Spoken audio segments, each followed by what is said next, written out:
welcome to my channel. My name is Shanice, and it's nice to meet you. So I have this idea, for the most part, to try not to spend money on things I don't need, like unnecessary items. And I have three rules. Well, three ways that I'm going to do it. So the first rule, the rule of threes. So for background, I moved to Japan 5 months ago. 6 months now, the new year started, but I came here with only 5% or 10% of my wardrobe because I can only get here with a carry-on and one, like, what's it called? What's it called? One suitcase. Can't think. And I only brought 8 pairs of pants, like 12 shirts, 2 pairs of shoes, and the rest was for other things in my life that I needed. And at that time, I said, when I move, I could just buy new stuff because the weather is going to change. So I'm going to have to buy all winter clothes. I got here in the summer. Now it's winter. So I said, I'll just buy stuff later on.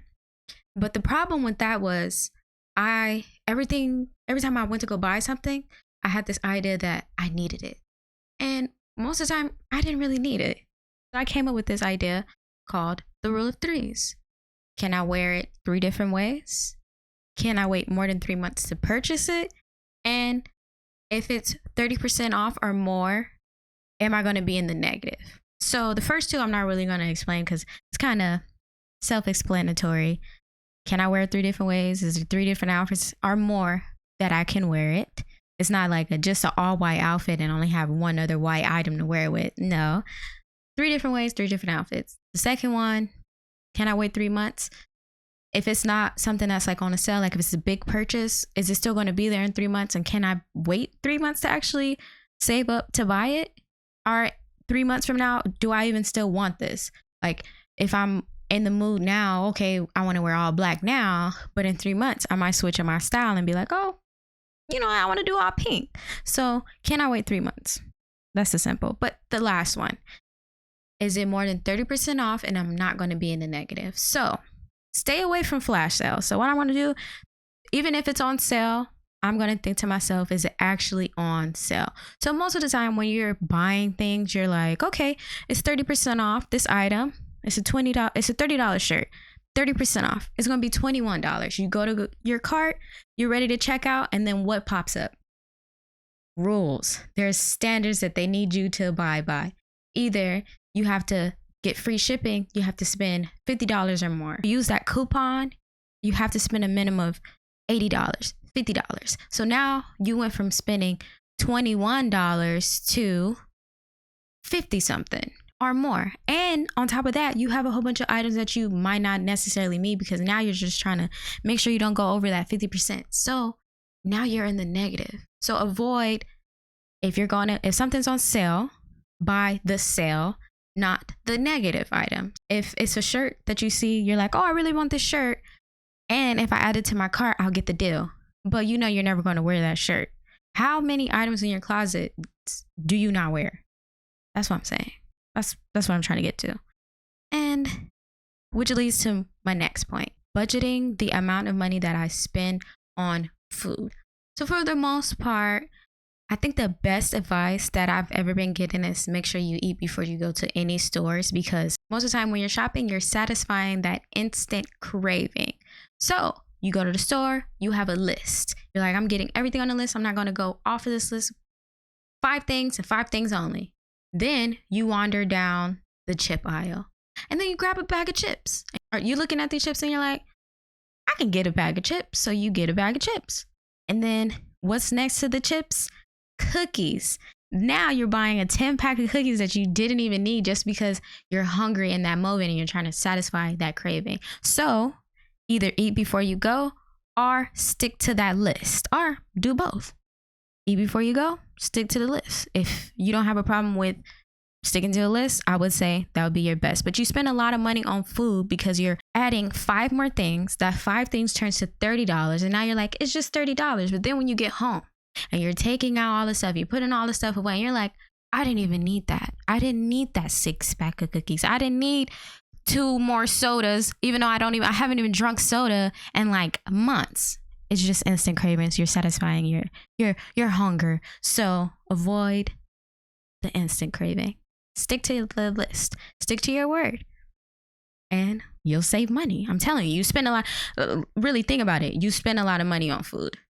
If it's not food, then it's on something that you're consuming, like clothes, trips, stuff like that.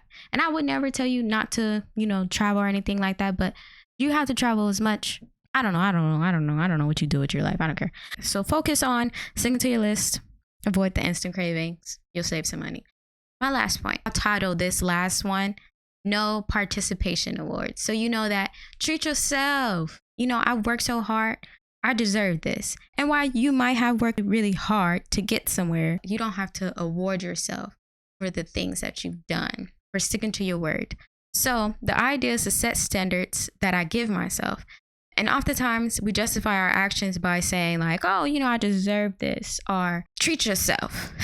And like, okay, yeah, from time to time, that's fine. But every time you go to the store, you justify buying something. To me, that's kind of like redundant. It should be the reward is you sticking to your word. I think it's better for me to set a goal and stick to that goal more than buying something. Oftentimes we justify buying things like saying, I worked so hard for my money, so I deserve to buy things for myself. While you can do that, I started to realize I'm starting to disagree with that statement, because I feel like my word is more important to me than anything tangible, or like anything that I can hold in my hand.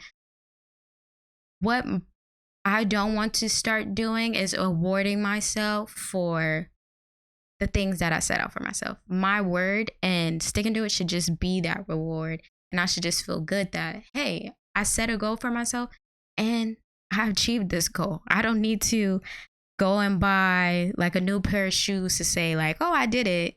Because in a couple of months, I'm gonna look at them shoes and I'm like, you in the way. You know what I mean? And honestly, it has nothing to do with like self-worth or anything like that, because I don't think you should get a participation for award for saying I've done what I set off to do. Like the award should be you sticking to your standard. And over time, if you're sticking to that standard, your self-worth is way more important than anything tangible. And that's my belief. But like the point is, if you have a goal, stick to it. You don't have to award yourself. You don't have to give yourself a participation award for finally sticking to it, because at the end of the day, if your goal is to save money, but you're spending money to award yourself for saving money, it's kind of like you just did a 360. You're back at the same spot, because a 180 would be you're here.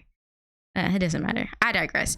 But it's more rewarding knowing that you can stick to your word. For me, that's more than anything tangible. But do what you will with this information. I mean, you have control of your life, and for me, I want to see if I can stick to this. And I believe for the most part I can. But do what you will with the information that I provided. Hopefully it helped. If it didn't, hey, I'll see you later.